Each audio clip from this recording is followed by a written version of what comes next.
Esta es la primera retroalimentación que les voy a mostrar sobre los formularios que han ido respondiendo. Aquí identifiqué las preguntas en las cuales vi las principales dificultades, donde más se equivocaron. Entonces vamos a reforzar esos temas en específico, ¿ya? En este caso, la primera retroalimentación trata sobre la ubicación de las civilizaciones clásicas y el legado de Roma hacia la actualidad. Bueno, aquí teníamos una pregunta que trata sobre observar en el mapa del mundo antiguo y responder en qué civilización se ubica el área señalada en el número 3. Ya, aquí tenemos la número 1, 2, 3 y 4. Algunos pusieron Mesopotamia, Egipto, Roma. La respuesta correcta es Grecia. Bueno, este tipo de preguntas ya hay que saber nomás la respuesta, pero yo les puedo dar alguna ayuda.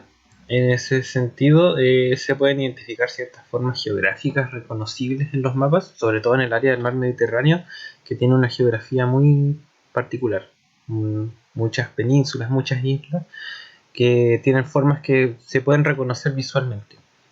Entonces, para que se hagan una idea, siempre que vean esta forma así, que tengo a mi lado izquierdo, van a estar frente a Italia, donde se origina la civilización romana. Por otro lado, en esta parte de acá tenemos Grecia, esta mancha de color azul, en la parte más austral de la península de los Balcanes, lo cual sería esta de aquí, la número 3. Esa sería la alternativa correcta. Ahora, aprovechando de repasar la ubicación de las primeras civilizaciones, tenemos Mesopotamia, sería el número 1. Está entre medio de estos dos ríos. Mesopotamia significa entre ríos. Tenemos el río Tigris y el río Éufrates, que se alcanzan a ver ahí. Egipto está en África, en primer lugar, atravesado por el río Nilo, en el número 2. Y Roma en el número 4, que es donde está la bota italiana, ¿no? Ya. En relación al mismo lugar, Roma, me gustaría hacer un pequeño repaso sobre las principales características del sistema político en Roma. Bueno, Roma comienza siendo una monarquía. ¿Qué significa eso? Que el poder estaba centrado en una figura, que era el rey. Monarquía quiere decir una sola cabeza, un solo líder, un solo poder absoluto. Ahora, ¿qué sucede? Roma era una sociedad que estaba constituida por muchas familias nobles y todos querían tener cierta participación en el poder, se disputaban los cargos, querían sacar provecho del Estado. Entonces, para no matarse tanto entre ellos, lograron llegar a una solución que se denomina la República. La República es una forma de Estado en la cual el poder central se divide en tres partes que se contrapesan y se vigilan mutuamente, de tal forma que ninguno de los tres poderes que forman parte del Estado pueda tomar decisiones o pueda llevar a cabo acciones de forma unilateral sin considerar las otras dos partes. Entonces, de esta forma se crea el poder ejecutivo, que es el encargado de dirigir el gobierno. Hoy en día sería su equivalente el presidente, los ministros, el gobierno. En segundo lugar surge el poder legislativo, que son los encargados de hacer las leyes, que sería en nuestro caso el Congreso, los diputados y senadores. En el caso de Roma ellos utilizaban solamente el Senado, que era, Senado viene de senex, que quiere decir viejo, porque solamente las personas que formaban parte del Senado y hacían las leyes tenían que ser como los hombres más ancianos de la sociedad, que eran venerados. Y por otro lado teníamos el poder judicial, que era el encargado de impartir la justicia. Bueno, en la época de los romanos, el poder judicial también se regía por lo que era el derecho romano. El derecho romano es la base de los sistemas de justicia y de los códigos penales de prácticamente todos los países del mundo en la actualidad.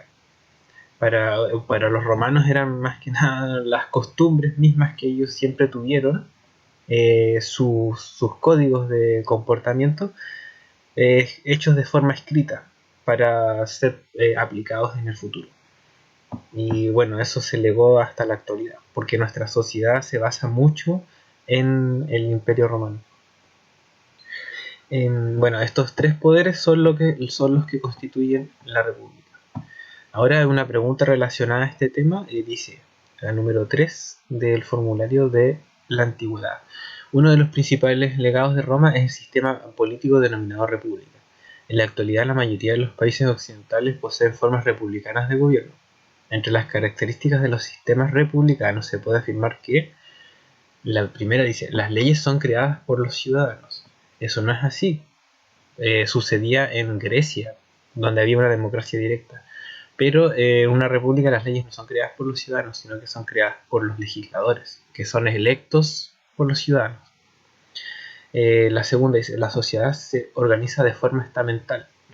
Es posible que una república tenga una sociedad que se organice de forma estamental, pero eso no tiene nada que ver con las características de una república. La última dice, los cargos de poder se transmiten hereditariamente. Lamentablemente eso sucede, pero en el papel no está escrito de esa forma. Los cargos que se transmiten hereditariamente por derechos son aquellos que se relacionan con las monarquías, en las cuales el príncipe hereda el reinado de su padre, el rey, y a su vez viene una dinastía de personas que dirigen el poder siempre en sus manos. Bueno, eso no sucede en las repúblicas, o sea, no debería suceder, en realidad todos sabemos que sí pasa. La característica principal es el Estado se divide en tres poderes autónomos. Esa es la definición de república. Tres poderes autónomos que no permiten que haya ningún abuso ni exceso de ninguna de las tres partes. Finalmente, la pregunta número 4 dice, ¿qué características del sistema romano de gobierno se conservan en el gobierno de Chile en la actualidad? Bueno, pasa mucho en las pruebas que pueden utilizar una pregunta para responder otra, porque la pregunta anterior les dice, uno de los principales legados de Roma es el sistema político denominado república. Y luego la pregunta siguiente dicen, ¿qué características del sistema romano se conservan en el gobierno de Chile en la actualidad? O sea, la república, obvio. Se lo están diciendo en la pregunta anterior como una afirmación. Además de la república, identificamos el derecho romano, que constituye una base sobre la cual se hacen prácticamente todos los sistemas de derecho en el mundo, y la existencia del Senado. Nosotros en la actualidad también tenemos un Senado, que es algo diferente al que tenían en Roma, pero sirve para suplir la misma función, que es la de crear las leyes. Eso es la retroalimentación que les puedo dar sobre el primer formulario. Estaré subiendo otros videos para temas que se vieron a continuación. Muchas gracias.